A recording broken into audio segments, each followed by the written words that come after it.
நாளைக்கான வீடியோவில் என்ன நடக்குன்னு சொல்லிட்டு பார்க்கலாம். வீடியோக்குள்ளே போகிறதுக்கு முன்னாடி நம்ம சேனலை லைக் அண்ட் சப்ஸ்கிரைப் பண்ணிவிட்டு சப்போர்ட் பண்ணுங்கள். உங்களோட ஒரு சின்ன லைக் சப்ஸ்கிரைப் கூட எனக்கு மோட்டிவேஷனாக இருக்கும். ஸோ நம்ம சேனலுக்கு உங்களோட சப்போர்ட்டை தொடர்ந்து கொடுங்க. வீடியோ வந்துட்டு வேறு லெவலில் இருக்குங்க. என்னடா புது புது ட்விஸ்ட்டாக இருக்குது, இதெல்லாம் நான் எதிர்பார்க்கவே இல்லையே.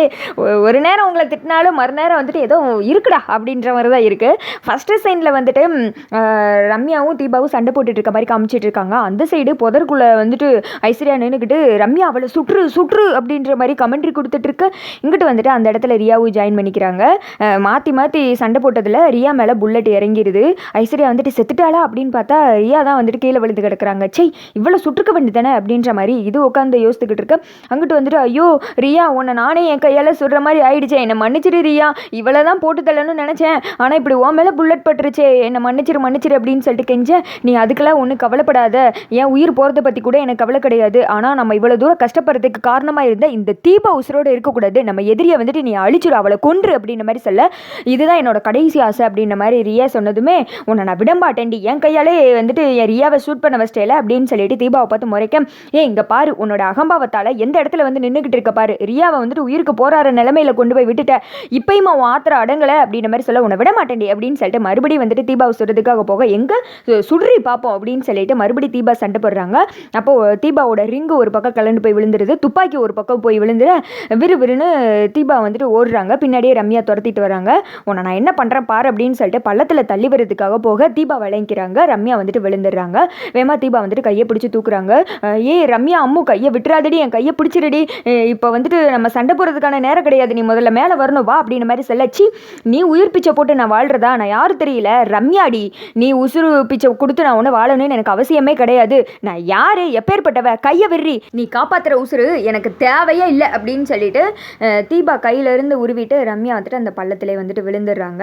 இங்கிட்டு வந்துட்டு தீபா என்னமோ இப்படி பண்ணிட்டே நீ, ஏன் உனக்கு இவ்வளோ ஆத்திரம், ஏன் இவ்வளோ அகம்பாவம் அப்படின்னு சொல்லிட்டு ரொம்ப ஃபீல் பண்ணி அழுதுட்டு இருக்காங்க. அம்மோ அப்படின்னு சொல்லிட்டு அப்புறம் லைட்டாக எஞ்சி நிற்க பின்னாடியிலேருந்து ஐஸ்வர்யா யாருக்கும் தெரியாமல் மெதுவாக நகண்டு வந்துட்டு தீபாவை கை வச்சு தள்ளி விட்டுரு. தீபா வந்துட்டு ஐஸ்வர்யாவை பார்த்த மானிக்கே வந்துட்டு அப்படின்னு சொல்லிட்டு விழுந்துடுறாங்க.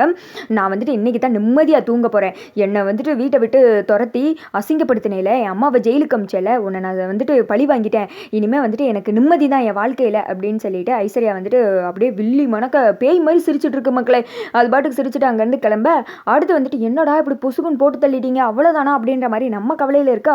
அங்கே வச்சிருக்காரு டேரக்டர் ஒரு ட்விஸ்ட்டு, சாமி இருக்காருடா காப்பாற்றிடுவார்டா அப்படின்ற மாதிரி திடீர்னு ஒரு அகோரி அந்த காட்டுக்கு நடுவில் ஒரு கோல் மாதிரி இருக்குது, அதை வச்சு நின்றுட்டு இருக்காரு.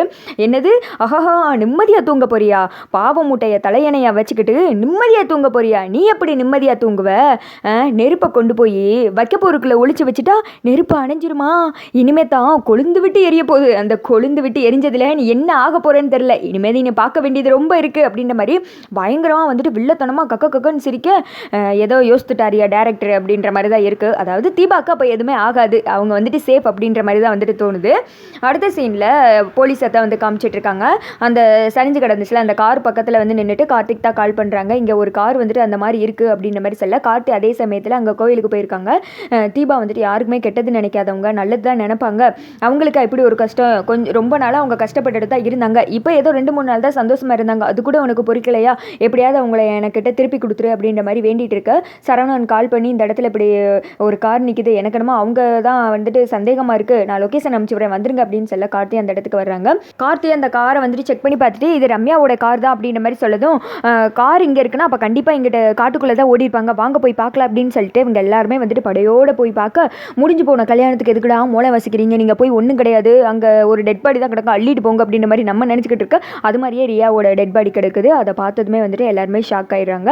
சரவணன் வந்துட்டு டெஸ்ட் பண்ணி பார்க்குறாங்க. பார்த்ததும் Karthi she is no more அப்படின்ற மாதிரி சொல்ல, சார் கண்டிப்பாக இங்கே ஏதோ நடந்திருக்கு அப்படின்ற மாதிரி சொல்ல, ஆமாம் கார்த்தி கை கலப்பு நடந்திருக்கு, அந்த சண்டேல தான் வந்துட்டு ரியாவை ஷூட் பண்ணியிருக்காங்க, அப்போ தீபாக்கு என்னாச்சுன்னு தெரியலையே அப்படின்ற மாதிரி கார்த்தி ரொம்ப ஃபீல் பண்ணிட்டு இருக்கா. கார்த்தி நீங்கள் எதுக்கும் கவலைப்படாதீங்க, அவங்க எங்கேயா தான் ஒரு இடத்துல சேஃபாக இருப்பாங்க அப்படின்ற மாதிரி சொல்ல, இல்லைங்க எனக்கு என்னமோ மனசு வந்துட்டு ஒரு மாதிரி படபடன்னு இருக்குது அப்படின்ற மாதிரி கார்த்தி சொல்லிட்டு சைடில் பார்க்குறாங்க. பார்த்தா தீபாவோட ரிங்கு கிடக்கு. அந்த ரிங்கை எடுத்து வச்சுட்டு, என்ன கார்த்தி இது யாரோட ரிங்கு அப்படின்னு கேட்க, இது தீபாவோட ரிங்கு தான் அப்படின்ற மாதிரி வந்துட்டு கார்த்தி சொல்கிறாங்க. அப்புறம் யோசித்தெல்லாம் பார்க்குறாங்க, இந்த ரிங்கு என் உசுருக்கும் மேலங்க, இந்த ரிங்கு என் கையில் இருந்தால் நீங்களே என் கூட இருக்கிற மாதிரி இருக்குன்னு சொல்லிட்டு தீபா சொல்லியிருப்பாங்களே, அதெல்லாம் யோசித்து பார்த்துட்டு கார்த்தி வந்துட்டு கண்கலங்க ஆரம்பிச்சிடறாங்க. கார்த்தி நீங்கள் கவலைப்படாதீங்க கார்த்தி, தீபா வந்துட்டு பத்திரமா தான் இருப்பாங்க, நீங்கள் இதை பற்றி யோசிக்காதீங்க அப்படின்னு சொல்ல கார்த்திக் வந்துட்டு ஒரு ஃபோன் வருது.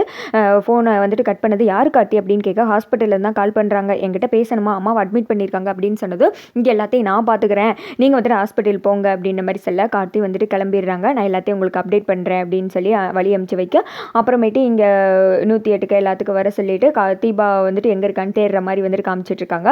அதே சமயத்தில் ஹாஸ்பிட்டலில் அபிராமிக்கு ட்ரீட்மெண்ட் போய்கிட்டு இருக்கு. கார்த்தி வந்ததுமே மீனாட்சி கேட்குறாங்க, தீபா எங்கே, அந்த ரம்யாவை அரெஸ்ட் பண்ணிட்டீங்களா அப்படின்னு கேட்க கார்த்தி எதுவுமே பேசாமல் உள்ளே போயிட, என்ன மாமா எதுவுமே பதில் சொல்லாமல் போகிறாரு அப்படின்ற மாதிரி சொன்னதும் அவன் நம்ம பேசுகிறதுக்கே வந்துட்டு ரெஸ்பான்ஸ் பண்ணலன்னா முழுசாக வந்துட்டு அவங்க அம்மாவோட நினப்பு தான் அவன் மைண்டில் இருக்குது அப்படின்ற மாதிரி சொல்ல, ஆமாம் அம்மா பக்கத்தில் உட்காந்துக்கிட்டோம், அப்புறம் எதுக்கு கல்யாணம், இதனால தான் வந்துட்டு மாமியார் மருமகளுக்கு சண்டை வருதுன்னு நினைக்கிறேன், அதாவது ஒய்ஃபை வந்துட்டு கண்டுக்காமல் விட்டுறது, சும்மா ஒரு பேச்சுக்கு சொன்ன மக்களே. அங்கிட்டு கார்த்தி உள்ளே போனதுமே, அம்மா இந்த கல்யாணம் நான் பண்ணிக்கணும்னு ஆசைப்பட்டதே உங்களுக்காண்டி தான், இந்த கல்யாணத்தினால எவ்வளோ சந்தோஷமாக இருந்தீங்க, ஆனால் உங்களை மறுபடியும் இந்த நிலமையில பார்க்குற மாதிரி விட்டுட்டீங்களேம்மா அப்படின்னு சொல்லிட்டு கார்த்தி ஃபீல் பண்ணிட்டு இருக்க நர்ஸுக்கிட்ட கேட்குறாங்க எப்படி இருக்குது அப்படின்ற மாதிரி கேட்க, டாக்டர் தான் சொல்லுவாங்க அப்படின்னு சொல்ல அபிராமி வந்துட்டு ஏதோ வாயில் புலம்புற மாதிரியே இருக்குது, என்ன சொல்கிறாங்க இவங்க அப்பளையிலேருந்து இதை புலம்பிகிட்டே இருக்காங்க அப்படின்ற மாதிரி சொல்ல தீபான்னு புலம்ப கார்த்தி அதை கேட்டு வந்துட்டு ஃபீல் பண்ணுறாரு. அதோட பார்த்தீங்கன்னா வீடியோ முடிஞ்சிருது.